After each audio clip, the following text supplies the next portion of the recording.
क्या है केदारनाथ मंदिर का राज जो पूरी दुनिया करती है कपाट खुलने का इंतजार। जब भगवान केदारनाथ मंदिर के पट खुलते हैं तो लाखों लोगों की भीड़ यहाँ दर्शन के लिए पहुँच जाती है। लेकिन दोस्तों, क्या आपको पता है इस पवित्र हिंदुस्तान का क्या विशेष महत्व है? अगर नहीं पता तो आज का वीडियो सिर्फ आपके लिए है। बने रहिए इस वीडियो में अंत तक। केदारनाथ मंदिर की खासियत। केदारनाथ धाम हर तरफ से पहाड़ों से घिरा हुआ है। एक तरफ है करीब 22,000 फीट ऊंचा केदारनाथ, दूसरी तरफ है 21,600 फीट ऊंचा खर्च कुंड और तीसरी तरफ है 22,700 फीट ऊंचा भरत कुंड। केदारनाथ धाम के बारे में कुछ भी बताने से पहले आपको बता दें कि देश के 12 ज्योतिर्लिंगों में सर्वोच्च केदारेश्वर ज्योतिर्लिंग है। यहाँ पहाड़ ही नहीं बल्कि 5 नदियों का संगम भी है। मंदाकिनी, मधुगंगा, क्षीरगंगा, सरस्वती और स्वर्णगोरी। इन नदियों में से कुछ का अब अस्तित्व नहीं रहा, लेकिन अलकनंदा की सहायक मंदाकिनी आज भी मौजूद है। इसी के किनारे है केदारेश्वर धाम। यहाँ सर्दियों में केदारनाथ धाम की चारों तरफ भारी बर्फ दिखाई देती है। यह उत्तराखंड का सबसे विशाल शिव मंदिर है जो कटवा पत्थरों के विशाल शिलाखंडों को जोड़कर बनाया गया है। ये शिलाखंड भूरे रंग के हैं। मंदिर लगभग 6 फुट ऊंचे चबूतरे पर बना है। लगभग 85 फीट ऊंचा, 187 फीट लंबा और 80 फीट चौड़ा है केदारनाथ मंदिर। इसकी दीवारें 12 फीट मोटी है और बेहद मजबूत पत्थरों से बनाई गई है। मंदिर को 6 फीट ऊंचे चबूतरे पर खड़ा किया गया है। यह आश्चर्य ही है कि इतने भारी पत्थरों को इतनी ऊंचाई पर लाकर तराश कर कैसे मंदिर की शक्ल दी गई होगी। केदारनाथ मंदिर का क्या है इतिहास? पुराण कथा के अनुसार हिमालय के केदार श्रृंग पर भगवान विष्णु के अवतार महातपस्वी नर और नारायण ऋषि तपस्या करते थे। उनकी आराधना से प्रसन्न होकर भगवान शंकर प्रकट हुए और उनकी प्रार्थना को देखते हुए ज्योतिर्लिंग के रूप में सदा वास करने का वर प्रदान किया।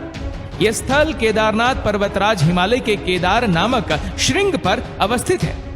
यह मंदिर मौजूदा मंदिर के पीछे सर्वप्रथम पांडवों ने बनवाया था, लेकिन वक्त के थपेड़ों की मार के चलते यह मंदिर लुप्त हो गया। इसके बाद में 8वीं शताब्दी में आदि शंकराचार्य ने एक नए मंदिर का निर्माण कराया जो 400 वर्ष तक बर्फ में दबा रहा। ऐसा कहा जाता है कि यह मंदिर 12-13वीं शताब्दी का है और कुछ इतिहासकारों का मानना है कि शैव लोग आदि शंकराचार्य से पहले से ही केदारनाथ जाते रहे, तब भी यह मंदिर मौजूद था। माना जाता है कि 1000 वर्षों से केदारनाथ पर तीर्थ यात्रा जारी है। कहते हैं कि केदारेश्वर ज्योतिर्लिंग के प्राचीन मंदिर का निर्माण पांडवों ने करवाया था और बाद में अभिमन्यु के पौत्र जनमेजय ने इसका जीर्णोद्धार किया था। ये है केदारनाथ मंदिर के कपाट बंद होने का कारण। दिवाली के दूसरे दिन मतलब पड़वा के दिन सर्दियों में केदारनाथ मंदिर के द्वार बंद कर दिए जाते हैं। 6 महीने तक दीपक जलता रहता है। पुरोहित कपाट बंद कर भगवान के विग्रह और दंडी को 6 माह तक पहाड़ के नीचे उखी मठ में ले जाते हैं। 6 महीने बाद में मई या फिर अप्रैल के लास्ट में केदारनाथ मंदिर के कपाट खुलते हैं। तभी उत्तराखंड की यात्रा आरंभ होती है। 6 महीने मंदिर और उसके आसपास कोई नहीं रहता है, लेकिन आश्चर्य कि 6 महीने तक दीपक भी जलता रहता है। केदारनाथ मंदिर से जुड़ी एक और आश्चर्य की बात यह है कि 6 महीने बाद भी कपाट खुलने के बाद वैसी ही साफ सफाई मिलती है जैसी छोड़कर गए थे। अब दोस्तों, बात करते हैं कि अगर आप केदारनाथ जाने वाले हैं तो इन 5 बातों का रखना होगा आपको खास ख्याल। यहाँ हम आपको गूगल पर लिखी हुई बातें नहीं बताने वाले हैं, बल्कि केदारनाथ कमेटी के सदस्य जनक राज बंसल की आपको बताएंगे कि आपको केदारनाथ की यात्रा करते टाइम किस किस बात का ध्यान रखना चाहिए और कैसे आप अपनी यात्रा को सुखद बना सकते हैं। चलिए जानते हैं केदारनाथ से जुड़ी अहम बातें। दोस्तों, केदारनाथ धाम में हर साल लाखों भक्त आते हैं। केदारनाथ जाने की कई वजह हो सकती है, जिनमें पहली वजह धार्मिक ही है। केदारनाथ एक पवित्र तीर्थ स्थल है जहां भगवान शंकर का 11वां ज्योतिर्लिंग स्थापित है। यदि आप धार्मिक वजह से न भी आए तो प्राकृतिक नजारों को देखने के लिए यहाँ आ सकते हैं, पर मौज मस्ती के उद्देश्य से यहाँ कभी नहीं आए। केदारनाथ की यात्रा सही मायने में हरिद्वार या ऋषिकेश से आरंभ होती है। हरिद्वार देश के सभी बड़े और प्रमुख शहरों से रेल द्वारा जुड़ा हुआ है। हरिद्वार तक आप ट्रेन से आ सकते हैं। यहाँ से आगे जाने के लिए आप चाहे तो टैक्सी बुक कर सकते हैं या बस से भी जा सकते हैं। हरिद्वार से सोनप्रयाग 235 किलोमीटर और सोनप्रयाग से गौरीकुंड 5 किलोमीटर। आप सड़क मार्ग से किसी भी प्रकार की गाड़ी से जा सकते हैं। इससे आगे का 16 किलोमीटर का रास्ता आपको पैदल ही चलना होगा या आप पालकी या घोड़े से भी जा सकते हैं। रास्ता भी बहुत संभल कर चलने वाला है। हरिद्वार या ऋषिकेश में से आप जहां से भी यात्रा आरंभ करें, गौरीकुंड तक पहुंचने में 2 दिन ले। आप यात्री विश्राम श्रीनगर या रुद्रप्रयाग में करें और अगले दिन गौरीकुंड जाए। यदि आप एक दिन में गौरीकुंड चले जाते हैं तो इस पहाड़ी रास्ते पर आप इतना अधिक थक जाएंगे कि अगले दिन प्रतिकूल मौसम वाले जगह में गौरीकुंड से केदारनाथ की चढ़ाई चढ़ने में बहुत ही दिक्कत महसूस करेंगे। अच्छा यही होगा कि आप 2 दिन का समय ले, ऐसा मेरा मानना है और मेरा अनुभव भी है। हरिद्वार के रास्ते में आपको बहुत ऐसे स्थान मिलेंगे जहां आप रात में रुक सकते हैं, पर इन जगहों में श्रीनगर और रुद्रप्रयाग लगभग आधी दूरी पर है। आप चाहे तो गुप्त काशी में भी रुक सकते हैं और यदि आप पहले दिन हरिद्वार या ऋषिकेश से गुप्त काशी तक पहुंच जाते हैं तो अगले दिन गौरीकुंड में रुकने की कोई जरूरत नहीं है, क्योंकि गुप्त काशी से गौरीकुंड 1 से 1.5 घंटे का ही रास्ता है।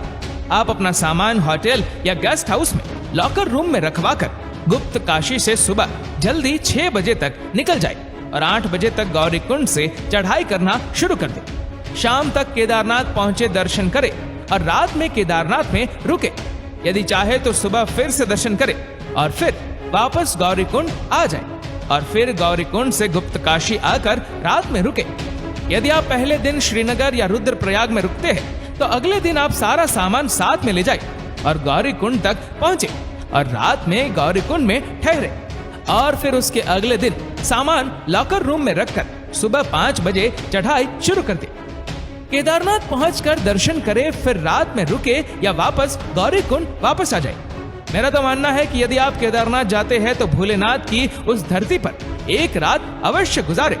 एक बात और, गौरीकुंड से केदारनाथ के रास्ते में दोपहर के बाद मौसम खराब हो जाता है, जो करीब 2 से 3 बजे तक खराब ही रहता है और ये कोई 1 या 2 दिन नहीं बल्कि हर दिन होता है। बस से जाने के लिए आपको पहले रुद्रप्रयाग जाना होगा। रुद्रप्रयाग से 2 रास्ते हो जाते हैं, एक रास्ता केदारनाथ और दूसरा बद्रीनाथ जाता है।